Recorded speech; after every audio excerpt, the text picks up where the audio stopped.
بسم اللہ الرحمن الرحیم۔ بغیر ترجمے کے قرآن مجید پڑھنا کیسا ہے؟ بغیر ترجمے کے قرآن مجید پڑھنے پر ثواب ملے گا یا نہیں؟ کیونکہ اکثر ذہن میں ایک سوال آتا ہے کہ صحابہ کرام قرآن مجید پڑھتے تھے تو وہ اس کا مطلب اور معنی سمجھتے تھے، ان کو ثواب ملتا تھا، لیکن ہم مجھے لوگ ہیں، ہم تو اس کے معنی نہیں سمجھتے، تو کیا ہمیں اجر و ثواب ملے گا یا نہیں؟ آج کی اس ویڈیو میں ہم تفصیل سے بات کریں گے۔ ناظرین، قرآن کریم رب تعالیٰ کی وہ آخری کتاب ہے جس کو اس نے اپنے آخری رسول نبی صلی اللہ علیہ وآلہ وسلم پر نازل فرمایا، اور سب سے بڑھ کر اس کی حفاظت کا ذمہ اپنے سر پر لیا، جیسا کہ رب تعالیٰ کا فرمان ہے، ہم نے اس ذکر قرآن کو نازل کیا، ہم ہی اس کے حافظ ہیں۔ اس کی حفاظت پر دلیل یہ ہے کہ آج قرآن کریم لاکھوں کروڑوں حفاظ کے دلوں میں محفوظ ہے۔ قرآن مجید کی تلاوت کے بہت زیادہ فضائل آئے ہیں۔ حضرت ابو موسیٰ اشعری رضی اللہ تعالی عنہ سے روایت ہے، نبی اکرم صلی اللہ علیہ وآلہ وسلم نے فرمایا، جو بندہ مومن قرآن مجید پڑھتا رہتا ہے، اس کی مثال مالٹا کی طرح عرب کے ایک لذیذ پھل کی سی ہے، جس کی خوشبو بھی اچھی اور مزہ بھی خوب اور پاکیزہ ہوتا ہے۔ اور وہ بندہ مومن جو قرآن نہیں پڑھتا، اس کی مثال خشک کھجور کی سی ہے، جس میں خوشبو تو نہیں ہوتی البتہ ذائقہ شیر ہوتا ہے۔ اور منافق جو قرآن مجید پڑھتا ہے، اس کی مثال ریحانہ گلاب کے پھول کی سی ہے کہ اس کی خوشبو اچھی اور ذائقہ کڑوا ہوتا ہے۔ اور اس منافق کی مثال جو قرآن پاک کی تلاوت نہیں کرتا، ہنزل اتما کی سی ہے کہ اس میں خوشبو بالکل نہیں ہوتی اور ذائقہ بھی کڑوا ہوتا ہے۔ اس طرح ایک اور حدیث میں آتا ہے، حضرت سیدنا نویس ابن سمار رضی اللہ تعالیٰ عنہ سے روایت ہے، فرماتے ہیں کہ میں نے نبی کریم صلی اللہ علیہ وآلہ وسلم کو فرماتے سنا کہ قیامت کے دن قرآن پڑھنے والے اور قرآن والے جو اس پر عمل کرتے تھے یوں بلائے جائیں گے کہ سورۃ بقرہ، آل عمران آگے آگے ہوں گے، گویا سفید بادل یا کالے شامیانے جن کے درمیان کچھ فاصلہ ہوگا، گویا وہ صف بستہ پرندوں کی دو ٹولیاں اپنے عاملوں کی طرف سے جھگڑتی ہوگی۔ اس حدیث کے آخری سے دو ٹولیاں اپنے عاملوں کی طرف سے جھگڑتی ہوں گی کی وضاحت کرتے ہوئے مفتی احمد جان خان نعیمی رحمت اللہ علیہ فرماتے ہیں، یعنی اللہ سے جھگڑ کر اپنی کاری عاملین و عاملین کو بخشوائیں گے۔ اب کچھ لوگ ایسے ہوں گے کہ ساری عمر قرآن سیکھتے سیکھتے گزر گئی، لیکن پھر بھی قرآن مجید نہیں سیکھ سکے اور اٹک اٹک قرآن کی تلاوت کرتے ہیں۔ اس کے لیے بھی رسول صلی اللہ علیہ وآلہ وسلم نے خوشخبری بیان فرمائی ہے۔ حضرت عائشہ صدیقہ رضی اللہ تعالی عنہا روایت فرماتی ہیں کہ حضور نبی کریم صلی اللہ علیہ وآلہ وسلم نے فرمایا، قرآن مجید کے ماہر معزز محترم فرشتوں اور معظم مکرم انبیاء علیہ السلام کے ساتھ ہوگا، اور وہ شخص جو قرآن پڑھتا ہو لیکن اس میں اٹکتا ہو اور پڑھنا اس پر کند ذہن یا موٹی زبان نہ ہونے کی وجہ سے مشکل ہو، اس کے لیے بھی 2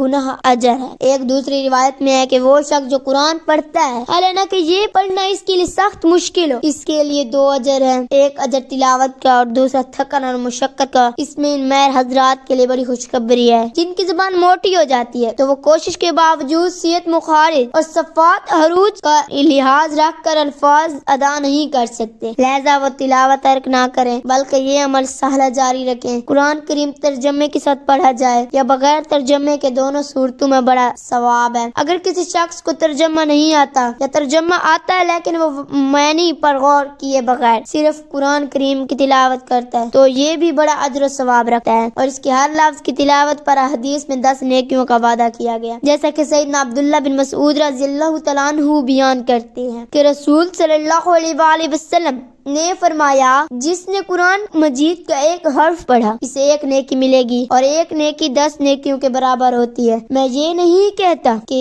علم ایک حرف ہے بلکہ الف ایک حرف ہے، لام ایک حرف ہے اور میم ایک حرف ہے۔ یہاں اگر غور کیا جائے تو حضور صلی اللہ علیہ وآلہ وسلم یہاں ہم نے ایسی مثال دی ہے جس کا ترجمہ عربی سمجھنے والے بھی نہیں جانتے، لیکن پھر بھی علم پر 30 نیکیاں ملتی ہیں۔ یہ حدیث پاک اس بات کی صریح دلیل ہے کہ کہ ترجمہ کے بغیر بھی قرآن کے ایک حرف پڑھنے پر 10 نیکیاں ملتی ہیں، اس لیے قرآن کریم کی تلاوت کا ثواب تو عربی الفاظی تلاوت پر ہی ملے گا، اور ان الفاظ کو سمجھ کر پڑھنے یا ان کی تلاوت کے ساتھ ترجمہ پڑھے یا اس میں غور کرے سے ثواب مزید بڑھ جائے گا۔ حاصل یہ ہے کہ سمجھے بغیر تلاوت قرآن کریم کو فضیلت میں کم نہ سمجھا جائے۔ تلاوت مستقل طور پر مطلوب ہے اور آپ صلی اللہ علیہ وآلہ وسلم کی بعثت کے مقاصد اور معلومات اور صحابہ کرام رضوان اللہ علیہم اجمعین کے معلومات میں شامل ہے۔ البتہ قرآن کریم کی ایک آیت سیکھنے پر حدیث مبارکہ میں یہ فضیلت وارد ہوئی ہے کہ ایک آیت کا سیکھنا سورت کا آیت نفل نماز سے بہتر ہے، لہذا کوئی شخص تلاوت کے ساتھ ساتھ آیت کا معنی مفہوم سمجھ کر پڑھتا ہے تو وہ اس فضیلت کا مستحق بنتا ہے۔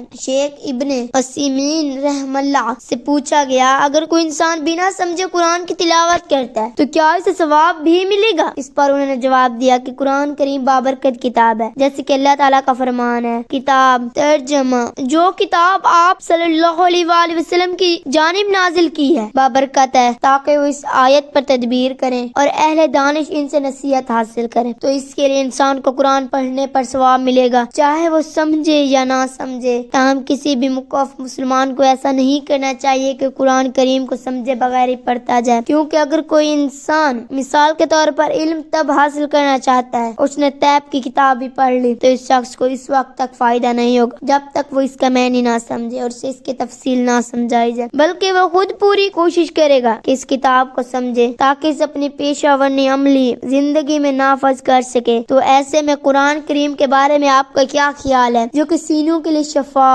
اور لوگوں کے لیے اعضاء ہے؟ تو کیا یہ عمل اچھا ہے کہ انسان اسے سمجھے بغیر پڑھے اور اس پر تدبیر نہ کرے؟ یہی وجہ ہے کہ صحابہ کرام رضی اللہ تعالیٰ عنہ 10 آیتوں سے بھی آگے نہیں پڑھتے تھے جب تک ان تمام آیت کے علم حاصل نہ کرتے اور ان پر عمل نہ کرتے۔ اس طرح انہوں نے قرآن کریم کا علم اور عمل دونوں یکساں حاصل کیے۔ تو انسان کو قرآن کریم کی تلاوت پر ثواب ملتا ہے، چاہے وہ معنی سمجھے یا نہ سمجھے۔ تاہم قرآن کریم کا معنی سمجھنے کی پوری کوشش کرنی چاہیے۔ نیز قرآن کریم سمجھنے کے لیے علم اور دیانت داری رکھنے والے متعدد عالمہ کرام سے رجوع کریں۔ اگر کوئی عالم دین قرآن کریم سمجھانے کے لیے میسر نہ ہو تو متعدد تفسیر کی کتابوں کو پڑھیں، مثلا ابن جریر طبری، تفسیر ابن کثیر یا احسان تفسیر جیسے تفسیر معارف القرآن، تفسیر عثمانی اور دیگر فاسیر جن میں صحابہ اور تابعین سے منقول تفسیر ذکر کی گئی ہے۔ اللہ تعالیٰ سے دعا ہے کہ اللہ پاک ہمیں قرآن مجید کی تلاوت، اللہ اس کے معنی مفہوم کو سمجھنے اور اس پر عمل کرنے کی توفیق عطا فرمائے، آمین۔